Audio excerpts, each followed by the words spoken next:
I wanted to show you what happens when you've paid down one of your primary cards and you're ready to switch to the next card.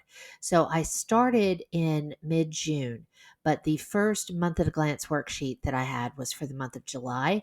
And so now I just finished this one for the month of September. So I wanted you to see the difference from July to September. So we started with child support of $393. Child support now is $395. And I am paying that with credit card two. So because my child support is being paid with credit card two, and the way I do that ideally is that I address the credit card first and I make the payment for the amount of the child support, hopefully 2 days before I put that child support on it so that it has time to clear and it's not going to be adding to my average daily balance. It doesn't always work out that I have the time because it depends on where this date falls in my pay period. So ideally, I'll pay it 2 days before so that it has time to clear. But that, like I said, that doesn't always work out.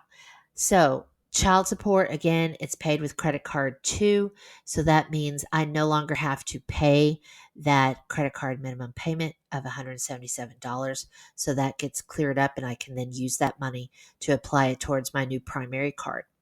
And next we have mortgage and utilities. Mortgage and utilities remains the same. Then we have credit card one. Credit card one was my primary card, and we got that down at the end of August to $550. And I had hoped to have that paid off, but $550, I can totally deal with that. And I'll circle back around when I get my other cards down to a good utilization or get those paid off. Then I'll circle back to this primary card and get it paid off. So in the meantime, I don't have a payment due for the month of September because I had been using that card weekly.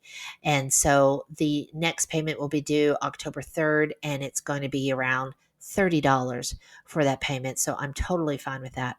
So because I don't have that credit card payment, it's $305 that has been freed up.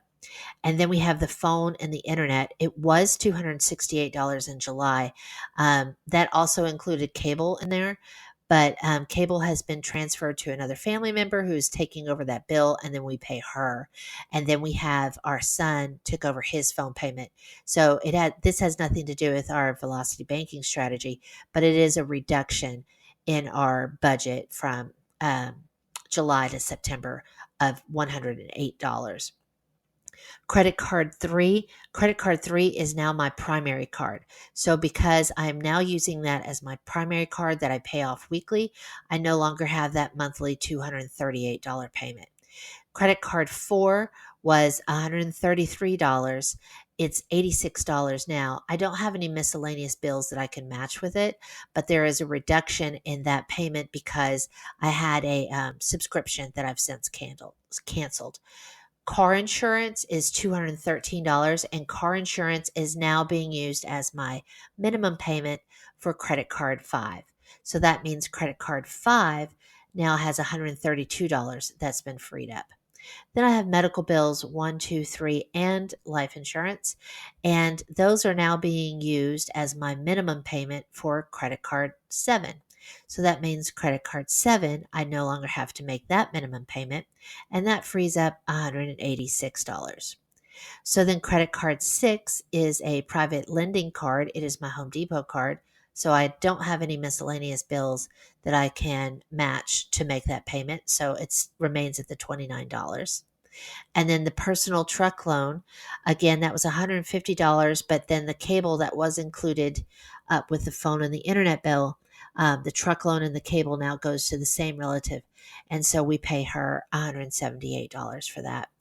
The music is now just being counted as part of miscellaneous. And so for the month of July, our total was $3,632. And then the month of September is now $2,544. And that's even including that tractor share because we voted as a community and decided to go ahead and get this tractor. It was a really good deal.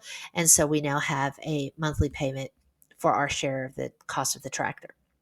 So the difference between July and September is $1,088 in terms of the reduced expenses, overall expenses. And again, this does not include my variables like groceries and gas and all of that. I track that on my money tracker. But $1,088 from July to September through this velocity banking strategy is pretty impressive.